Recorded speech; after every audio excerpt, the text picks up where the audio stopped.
तो रवि का जो है 23 तारीख को उसकी आरती होती है, कोर्ट में सुनवाई होती है।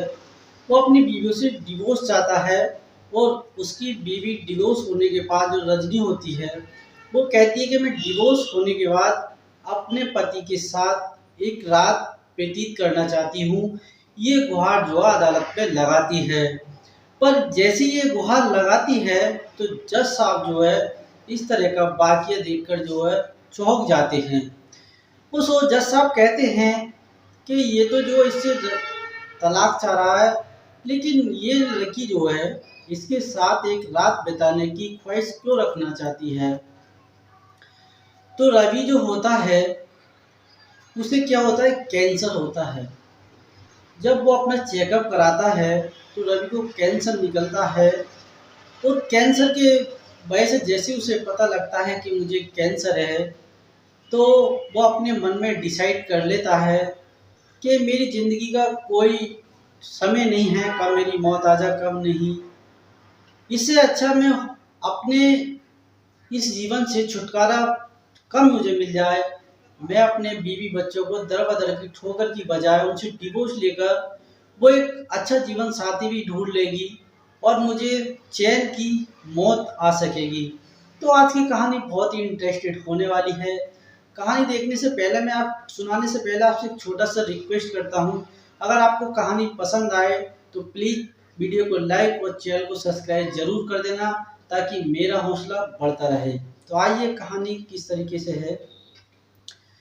तो उत्तर प्रदेश के ये गांव की कहानी है जहां दोनों मियाँ बीवी का जो परिवार है वो बहुत ही आनंद पूर्वक चल रहा था। लेकिन होनी को कौन टाल सकता है। 4-5 साल बाद जब उनके 2 बच्चे हो जाते हैं तो अचानक ही रवि की तबीयत जो है बिगड़ जाती है। जैसे ही रवि की तबीयत बिगड़ जाती है, अल्ट्रासाउंड कराता है, कुछ नहीं आता है। जब सारी रिपोर्ट वो कराता है तो उसे पता लगता है कि मुझे कैंसर है, ब्लड कैंसर है। तो जैसे उसे पता लगता है कि मुझे ब्लड कैंसर है तो वो अपनी बीवी बच्चों से बहुत प्रेम रखता था। तो वो सोचता है मुझे कैंसर है, शायद ना पते कब प्राण ये जीवन नष्ट हो जाए। अगर मैं अपनी बीवी को डिवोर्स दे दूंगा तो वो एक अच्छा जीवन साथी चुन सकती है और मेरे बच्चे की भी केयर हो सकती है। अन्यथा अगर ऐसी मैं अगर होऊंगा, अगर यहाँ पे ये बच्चे रहेंगे, अगर मैं गुजरूंगा तो मुझे चैन की मौत भी नहीं आएगी, मुझे चैन की नींद भी नहीं आएगी, क्योंकि एक ही चिंता खाई जाएगी बच्चों की। तो वो जो है हाई कोर्ट में जो है अपनी बीवी से अपील कर देता है तलाक की। तो जब अपील करता है तो तलाक जब होता है जब दोनों पार्टी सहमत होती हैं, मियाँ और बीवी राजी होते हैं। लेकिन इसमें जो है रवि की तरफ से ही राजी था, उसकी बीवी जो होती है उसकी तरफ से कोई ये पता नहीं था कि डिवोर्स होगा या नहीं होगा, क्योंकि वो अपनी बीवी से बहुत प्यार करता था।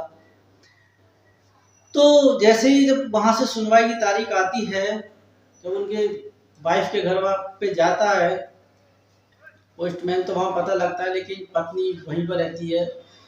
तो वो कहते हैं कि फ़ोन करके पूछती है, बेटी क्या आप दोनों के बीच डिवोर्स हो रहा है। तो वो नहीं कह बोलती है, बोले नहीं तो पापा ऐसी कोई बात नहीं है, मैं तो बहुत अच्छी से रह रही हूँ, किसी और का कागज़ होंगे। बोले नहीं बेटा आप ही का है, आप एक बार आके देख लो। और वो बिना बताए किसी को बताती नहीं है और अपने मैके चली जाती है। जब मैके जाकर देखती है तो उसकी के पति का नाम होता है सनोफ, उसके पति की होती है, सारा एड्रेस वही होता है उसकी ससुराल का ही। तो वो देखकर जो है चौंकने में पड़ जाती है और घर वाले पूछते हैं कि बेटा वाकया क्या है। तो वो कहती है पिताजी वाकया क्या है मेरी समझ में कुछ नहीं आ रहा, वो मुझसे इतना प्रेम करते हैं कैसे डिवोर्स ले सकते हैं। तो घर वालों को विश्वास नहीं होता। वो कहते हैं कि बेटा कहीं ना कहीं कोई ना कोई बात आपके बीच जरूर हुई है जब यहाँ तक नौबत आई है। तो वो कहते नहीं पापा 4-5 साल मेरी शादी को हो गए, ऐसी कोई मन मुटाव हमारे दोनों के बीच नहीं हुआ है जिससे कि हमारे जीवन पर इतना बड़ा असर पड़े। तो वो कहती है जब बेटा वो खुद डिवोर्स चाहते हैं तो आप क्यों जबरदस्ती रहना चाहती हो। लेकिन उनकी जो पत्नी है वो इस बात को समझना चाहती है कि वो डिवोर्स मुझसे क्यों चाहते हैं। तो अपने घर वालों को दिलासा दिलाती है, बोले पापा कोई उनकी वैसी कोई ठोस ही मजबूरी ऐसी होगी जो मुझसे डिवोर्स चाहते हैं, वरना मुझे बहुत प्रेम से रखते हैं वो।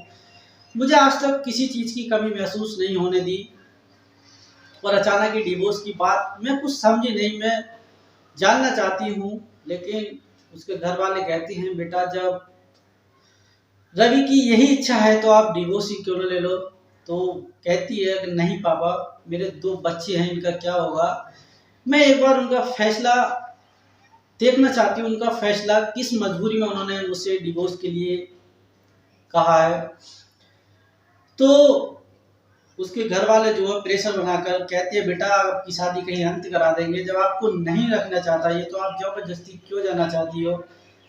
जब आप जबरदस्ती चाहेंगे लेकिन वो डिवोर्स चाहता है, एक इंसान की इच्छा नहीं है आपको रखने की, कोई बात नहीं डिवोर्स ले लो। तो उस टाइम पे वो मान जाती है। जैसे ही उनका मुकदमा जो है 14 जनवरी को जो है सुनाने के लिए रेडी होता है, सब पहुंच जाते हैं, रवि भी उधर से, रवि की वाइफ भी। तो जज साहब जो है वहाँ पे पूछते हैं, बोले आप डिवोर्स क्यों लेना चाहते हो। तो रवि कुछ बोलता नहीं है, आंखों में आंसू हैं, चेहरे पर छाइयाँ हैं, टेंशन है। लेकिन रवि की पत्नी रवि को ही निहारे जा रही है। वो सोचती है मैंने 5 साल अपने पति के साथ बिताए हैं, मुझे इन्होंने हर सुख दिया है, दुख का कभी एहसास ही नहीं होने दिया। एक अच्छे जीवन साथी के साथ तरह मेरा जो है इन्होंने पालन पोषण किया था, लेकिन ये डिवोर्स क्यों चाहते हैं।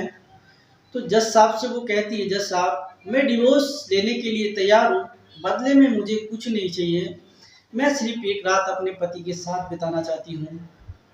तो जज साहब बोलते हैं जब आपको ये डिवोर्स ही देना चाहते हैं तो आप एक रात क्यों इनके साथ बिताना चाहती हैं। तो इस बात पर रवि की जो पत्नी होती है वो कहती है कि जज साहब जिस पति को मैंने परमेश्वर माना है, 5 साल मैंने जिसके साथ जीवन काटा है, 2 मेरे बच्चे भी हैं, मैं ये नहीं समझ पा रही हूँ कि मुझसे ये डिवोर्स क्यों चाह रहे हैं, मुझसे ऐसी क्या गलती हुई है, क्या खता हुई है। मैं एक रात अपने पति के साथ व्यतीत करना चाहती हूँ, इसकी मुझे आज्ञा मिल जाए तो मैं ये डिवोर्स अपना ले लूँगी। तो जज साहब रवि की सहमति पूछते हैं, बोले ठीक है, अगर इनकी यही इच्छा है तो ये इच्छा भी इनकी पूरी कर दी जाएगी। तो वहाँ से तारीख ख़त्म होती है और रवि के साथ भेज दिया जाता है रवि की वाइफ को, बच्चे भी साथ हैं, लेकिन गाड़ी में बैठा हुआ कुछ बोलता नहीं है, आंखों में आंसू हैं, बेचैनी है, मान लो ऐसी चिंता खाई जा रही है।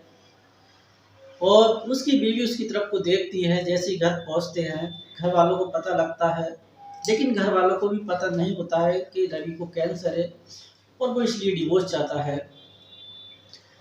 तो इतने में रवि की घर आ जाता है। वो घर जैसे उतरते हैं तो अंदर एंटर होते हैं, रवि की वाइफ अपने कमरे की तरफ जाती है, वहाँ सब कुछ देखती है, कोई ऐसा नज़ारा नहीं था जिससे कि किसी और के चक्कर में ये डिवोर्स दे रहे हों, सब कुछ नहीं पाती है।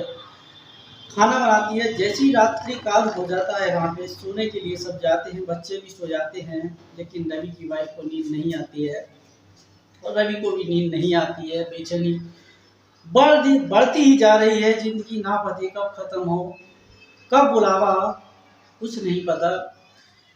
तो उसी दौरान 11:30 बजे के टाइम पे रवि की वाइफ रवि से बोलती है, बोले मैं आपको पति और परमेश्वर मानती हूँ, 5 साल आपके साथ जीवन काटा है, आपके से 2 बच्चे हैं, आप मुझसे डिवोर्स क्यों चाहते हैं, क्या आप मुझसे ऐसी गलती हुई है।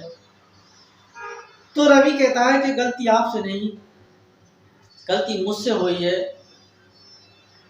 तो बोले ऐसी क्या बात है जो आपने इतना बड़ा डिसीजन अकेले ही ले लिया। बोले ऐसी कोई बात नहीं है। तो वो कहती है कि मैं आपको पसंद नहीं हूँ। बोले नहीं ऐसी कोई बात नहीं है।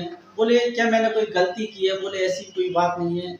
बोले जब मुझसे कोई गलती भी नहीं है, मैं आपकी पसंद भी हूँ, तो फिर आपको क्या दिक्कत है, क्यों आप मुझसे डिवोर्स चाहते हैं।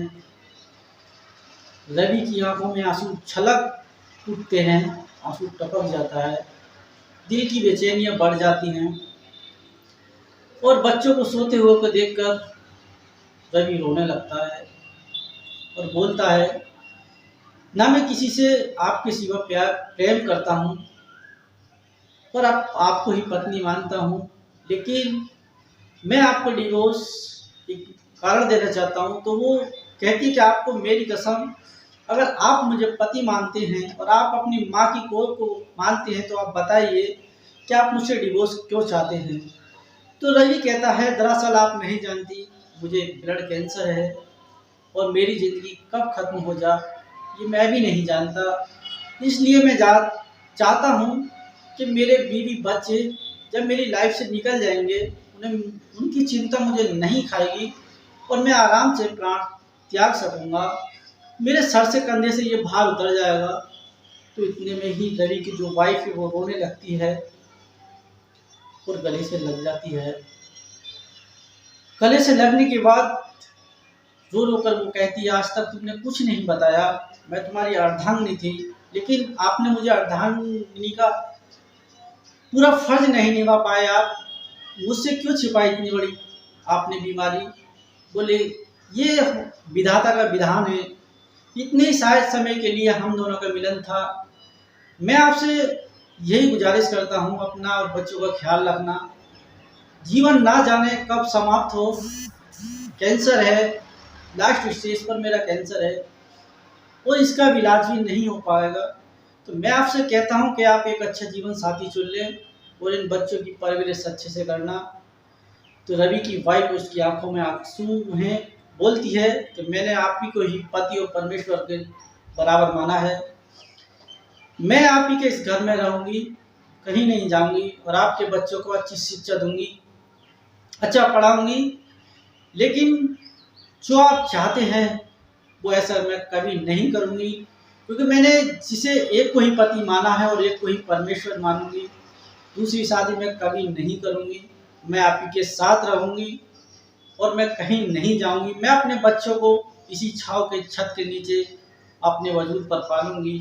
अगर भगवान का यही विधान है तो विधान बदला तो नहीं जा सकता, लेकिन परिश्रम जरूर किया जा सकता है। तो दोस्तों, इस कहानी से आपको क्या प्रेरणा मिली कमेंट में ज़रूर बताना। अगर कहानी पसंद आई हो तो कहानी को, वीडियो को लाइक और चैनल को सब्सक्राइब जरूर कर देना, ताकि मेरा हौसला बढ़ता रहे। मिलता हूँ फिर किसी नई कहानी में, जब तक के लिए जय हिंद, धन्यवाद।